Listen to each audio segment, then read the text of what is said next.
Hey guys, Blarg here for Zek. It's been a while since we did our previous Monsters and Memories class tier list, so we thought it was time for an update ahead of the November 1st through 10th community alpha test starting up this weekend. So whether you're new to Monsters and Memories or if you played in one of the previous tests but want to try something new and aren't sure what class to roll after all the updates, we've got you covered. Unlike our last tier list that was focused on the early levels 1 through 15, this tier list is going to be based on overall strength throughout. Because of the amount of time that's passed and the more general broad look, don't be surprised to see some major shakeups on the rankings. Also, a huge shout out to Pitborn, who's been playing on the Herodrel server, for his giant contribution to helping us put this list together. Now, let's get into the list. First up, we've got the tank classes. Now if you watched our previous video, this one might come as a big shock, but this time we're dropping the fighter all the way down to F tier. Even though he has high HP and AC, some charges and stuns, the fighter lacks overall utility necessary to carry into the late game. Plus, some changes to the class since our previous rankings really brought the damage back down in line with the other tank classes. So without the utility that the other hybrid classes bring, or without overtuned DPS, unfortunately the fighter just falls hard from grace all the way to the bottom of the tank rankings. And you can forget about soloing. The fighter's gonna need a full-time group to level. Overall, we just think there are way better options. And the best of those options on the other end of the spectrum is the Shadow Knight, which holds on to its top spot in the S tier. The Shadow Knight is super tanky and also puts out much more respectable long-term DPS, especially when you factor in its pet, which does solid damage all on its own. The Shadow Knight also gets Feigned Death for pulling or as a get out of jail free card, as well as Grip of Agony, aka Harm Touch, which is always awesome. Late game, the SK adds some invulnerability spells along with more utility. Plus, you can solo either PvE or PvP on the Shadow Knight. The only real downside that we see is that its life taps are pretty mana hungry for the SK's limited hybrid mana pool. But that's a minor gripe, and as an all-around powerhouse, you can't go wrong with the Shadow Knight. Next up, the Inquisitor, which is moving up the list, but not a huge amount, just out of the F tier up towards the top of the B tier. As a warrior enchanter hybrid, you get a little bit of crowd control in the way of a mez, plus you have some mana burn, targeted invulnerability, silences, and even a purge. Again, the story here is one of utility, and what type of utility you need. If your group is heavy on damage and healing but low on CC, the Inquisitor fits the bill perfectly.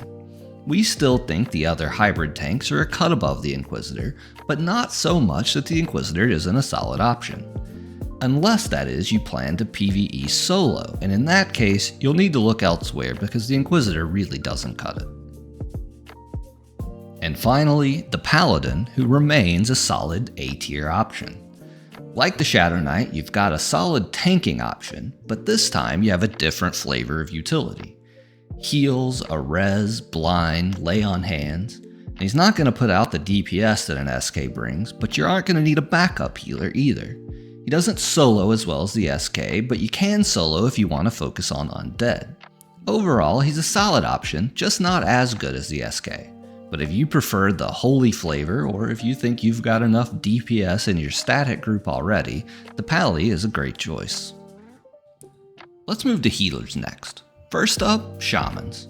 Now if you watched our previous tier list, you probably already guessed it, but now that we're looking past just the early levels, the Shaman easily takes over the top healer spot. It has a buff for any and everything you could possibly need, plus a pet at level 32 for extra damage output, shrink to help your large size classes move around in dungeons and other tight areas, move speed buffs, and damn fine healing including heals over time. Now the heal over time is pretty mana intensive, but at this point we're just nitpicking. It can even solo pretty well, so Shaman takes our top healer spot hands down. Then you have the Druid. Slightly outclassed by the Shaman, the Druid shifts down one rank into the A tier now that we're looking at the overall package and not just the early game. It's still a very solid choice with good heals and buffs plus the always useful ports. It just lacks a tiny bit in overall group utility to take that top spot away from the shaman, but a druid's always going to be welcome in any group. Plus, you can snare kite or even charm animals if there are any good ones in the zone you're in, making you a monster at soloing. And now finally we have the cleric. We actually considered bumping them down into the B tier, but ultimately we decided to keep them in A. There's no giant changes from the early to late game perspective. The clerics just keep doing what they're already doing, the numbers just get bigger and better. They have the best heal output and very solid survivability buffs, but they don't have the utility oomph that the other heal classes bring, and since we think that groups of 3 are ideal for Monsters and Memories, you'll be missing out on a good bit of utility if Cleric is taking up one of your limited small man group slots. Plus, they can't solo effectively like either of the other healer classes. So they stay in A, but we wouldn't be upset if someone said they should move down into the B tier instead. Now let's talk DPS. And just like in our previous tier list video, we're going to address these by type, melee, bow, and caster, but that's just an organizational thing for us, so don't read too much into that split. For melee DPS, let's start Beastmaster. Now all the Beastmaster enjoyers out there can rejoice, because we're skyrocketing Beastmaster out of F all the way into the A tier. Between looking beyond the early game as well as some balance changes since our last video, we can't keep the Beastmaster down any longer. Their pet is very strong, and they have lower tier Shaman buffs which already contributed greatly to the Shaman's S tier ranking. Plus, Beastmaster makes a strong argument for the best PvE solo class in the game right now, outside of maybe some of the charm using classes. But the Beastmaster gets our #1 recommendation if you want to play a DPS class, but you aren't sure if you're always going to be able to get a group. The Rogue also gets a little extra love since we're looking beyond the early game, this time earning one of the coveted S tier rankings. Rogues have Vanish to escape from PvE or PvP combat, plus high damage, strong CC, and they're surprisingly tanky as well due to their high AC. Of course, if you're tanking, you're not going to get any of your backstab or other positional bonuses, but the ability to tank in a pinch is a solid trade-off for a little bit lower damage output. They can even PvE solo if they have to, although it really shines the most in a group where it can use those positional bonuses to an advantage. Overall, solid class, can't go wrong with the Rogue. The Monk though, we're keeping the Monk in the B tier on this list. Even though the Monk's damage does get pretty nasty late in the game, in the early and mid game, there are just better options. And because this is an overall ranking, not an in-game ranking, we can't let that skew us too hard on the Monk. Plus, with the SK and the Necro being so popular, the Monk's Feigned Death ability for pulling isn't as necessary in every group. The Monk can solo in a pinch, but there are better options there too. Overall, that's kind of the story of the Monk. Other than late game DPS, there just always seems to be a class that can do their job a little bit better. So, B tier it is. And finally, the Spellblade. Our favorite from the previous tier list, the Spellblade takes a huge fall from S all the way down to F, joining the fighter with the same distinction. If we're being honest, this might be a bit of an over-adjustment and they might warrant a B ranking. But we're going to stick with F because the Spellblade got some pretty nasty nerfs, and as a result, we just think there are way better DPS options now, sadly. Which is a real shame because the class design of imbuing your weapon with procs is a super cool mechanic. Unfortunately, their damage output is now just decent and they can't do any soloing. We hate to say it, but their time to shine is past. Hopefully you played one in the previous test and didn't miss out on it during its heyday. Our next grouping are the bow-heavy classes, the Archer and the Ranger. For the Archer, we struggled placing this in our previous tier list. As we said there, the Archer's damage is good, but the need to constantly craft or buy tons of arrows makes it a little bit miserable to play for some people. Plus, they don't bring enough utility to a group, and they can't even solo very well despite being a pure ranged class. With all of that in mind, we can't see the Archer anywhere above the F tier. Sorry, Archer fans. For the Ranger, we'll flip our previous ranking, where the Ranger now moves out of F and into B, taking the Archer's spot.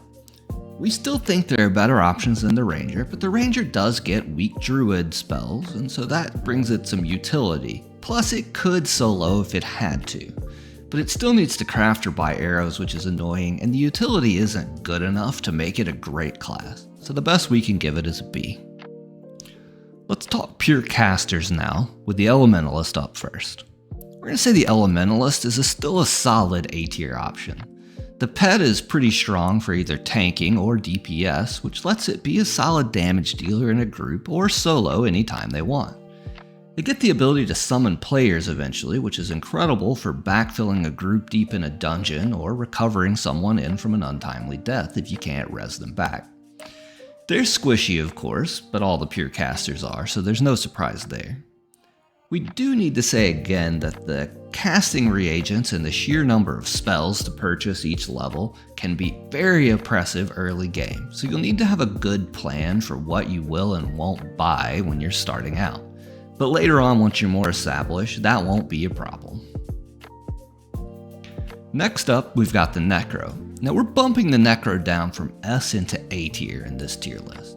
It still has all the tools to put out good damage in a group or solo, plus feign death, invulnerability, and fear, which can all be lifesavers or life takers in the right situation. But it doesn't have the raw damage output to take an S tier slot. But guess who does have the raw damage output to take an S tier slot? That's right, the Wizard, who was at the bottom of B tier in our last 1 through 15 list, moves all the way to the S tier. Now the main reason for this is that our arbitrary level 15 cutoff point was especially punishing for the Wizard, who we think really comes online at level 16 and doesn't slow down after that. The Wizard has super high burst DPS, it has lure type spells for high resistant mobs, plus it has group portals giving you some utility. The Wizard becomes a group DPS powerhouse, and if you know what you're doing, you can quad kite, giving the Wizard a very solid solo option as well. Now sure, as a Wizard you're going to be sitting on your butt trying to get your mana back a lot, but it's worth it when you stand up and drop the nuke and watch that mob's HP bar disappear. Our last group is going to be the heavy utility classes, Bard and Enchanter. Starting with the Bard, we've got an easy S tier.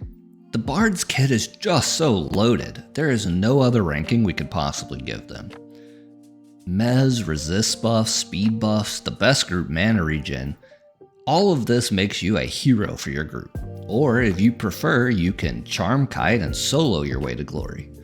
There's really almost no downside to the Bard other than the possible carpal tunnel you'll give yourself from twisting songs.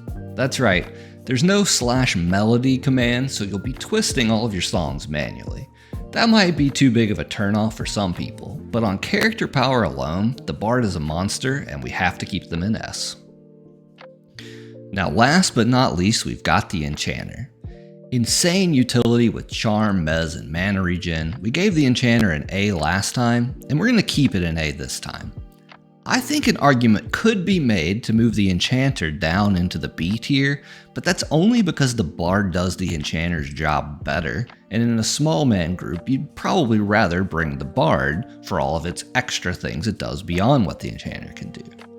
But if we're looking at just the kit alone and not trying to compare it against the Bard, I think A makes the most sense, and so that's where we're going to leave it. Well, that's it for us, guys. Thanks for watching, and another huge shout out to Pitborn for helping us put this list together. As always, let us know down in the comments if you disagree with our rankings. And if you liked this video or found it helpful, we'd really appreciate you giving the video a like and maybe consider subscribing if you want to see more Monsters and Memories and other gaming related content on the channel. And although Zek is pretty hot and heavy into the Quorum EQ server right now, I'm sure you'll see some of us running around on the Monsters and Memories playtest, so make sure you say hi if you do. Or even better, hit us up on our Discord linked down below. Thanks again, guys, and we'll see you in the next one.